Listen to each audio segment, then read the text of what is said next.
क्या आपने कभी सोचा है आपका एक छोटा सा व्हाट्सएप मैसेज या यूट्यूब पर देखा गया वीडियो आखिर हजारों किलोमीटर दूर किसी दूसरे देश तक कैसे पहुंचता है? क्या ये सब हवा में उड़ता है या सैटेलाइट से जाता है? सच्चाई इससे भी ज़्यादा हैरान करने वाली है।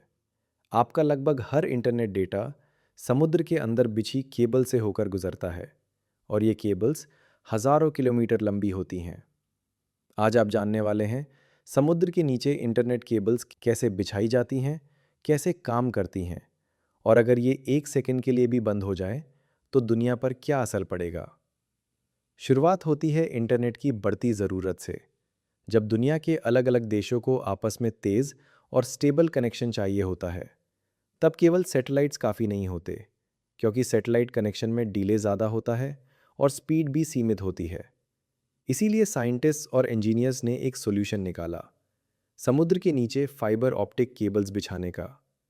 अब सवाल आता है, ये केबल्स बनती कैसे हैं? इन केबल्स का सबसे महत्वपूर्ण हिस्सा होता है फाइबर ऑप्टिक कोर। ये बेहद पतले कांच के तार होते हैं, इंसान के बाल से भी पतले।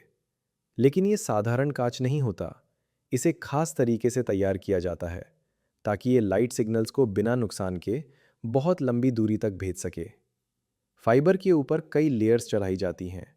पहले प्लास्टिक कोटिंग, फिर प्रोटेक्टिव जेल, फिर स्टील वायर और सबसे ऊपर वाटरप्रूफ जैकेट।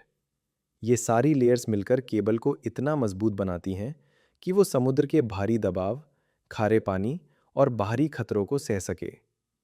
अब आता है सबसे इंटरेस्टिंग हिस्सा, ये केबल काम कैसे करती है। असल में आपके मोबाइल या कंप्यूटर से निकला हर डेटा पहले डिजिटल सिग्नल यानी 0 और 1 में बदलता है। फिर ये सिग्नल एक डिवाइस की मदद से लाइट पल्स में कन्वर्ट हो जाता है और यही लाइट पल्सेस फाइबर ऑप्टिक के अंदर बाउंस करते हुए आगे बढ़ती हैं, इतनी तेज़ी से कि आपका मैसेज कुछ मिली सेकेंड्स में हज़ारों किलोमीटर दूर पहुंच जाता है। लेकिन यहाँ एक चैलेंज है, इतनी लंबी दूरी में लाइट सिग्नल कमज़ोर पड़ सकता है। इसीलिए समुद्र के अंदर हर कुछ किलोमीटर पर रिपीटर्स लगाए जाते हैं जो सिग्नल को फिर से बूस्ट करते हैं ताकि डेटा बिना रुके आगे बढ़ता रहे। अब सवाल आता है, ये केबल समुद्र के अंदर बिछाई कैसे जाती हैं? इसके लिए स्पेशली डिज़ाइन शिप्स का इस्तेमाल होता है, जिन्हें केबल लेइंग शिप्स कहा जाता है। इन जहाज़ों में हज़ारों किलोमीटर लंबी केबल कॉइल करके रखी जाती है। फिर ये जहाज़ धीरे धीरे समुद्र के रास्ते चलते हैं और पीछे से केबल को पानी में छोड़ते जाते हैं। जहां समुद्र कम गहरा होता है, वहां केबल को समुद्र की जमीन में दबा दिया जाता है। इसके लिए खास मशीनों का इस्तेमाल होता है जो केबल को मिट्टी के अंदर डाल देती हैं ताकि जहाज़ों के एंकर या इंसानी गतिविधियों से केबल को नुकसान ना पहुंचे।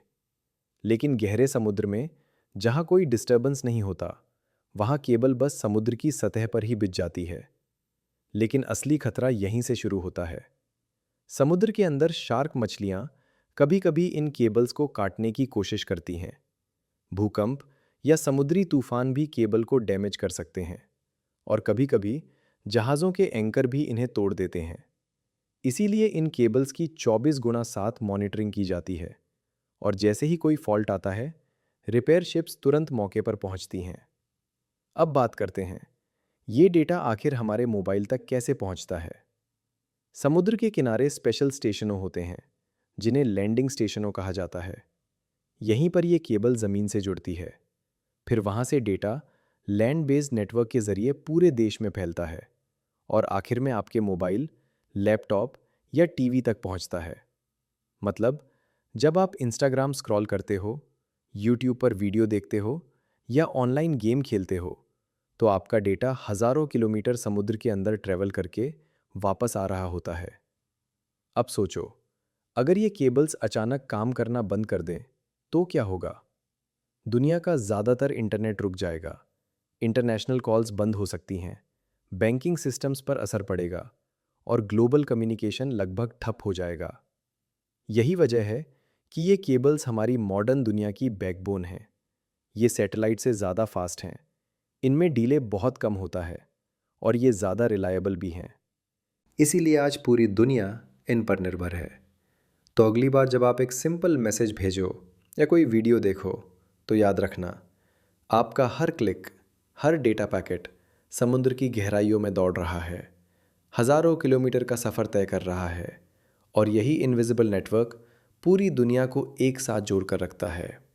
अगर आपको ऐसी ही हिडन टेक्नोलॉजीज़ के पीछे का सच जानना पसंद है, तो जुड़े रहो, क्योंकि अगली कहानी शायद इससे भी ज़्यादा हैरान करने वाली होगी।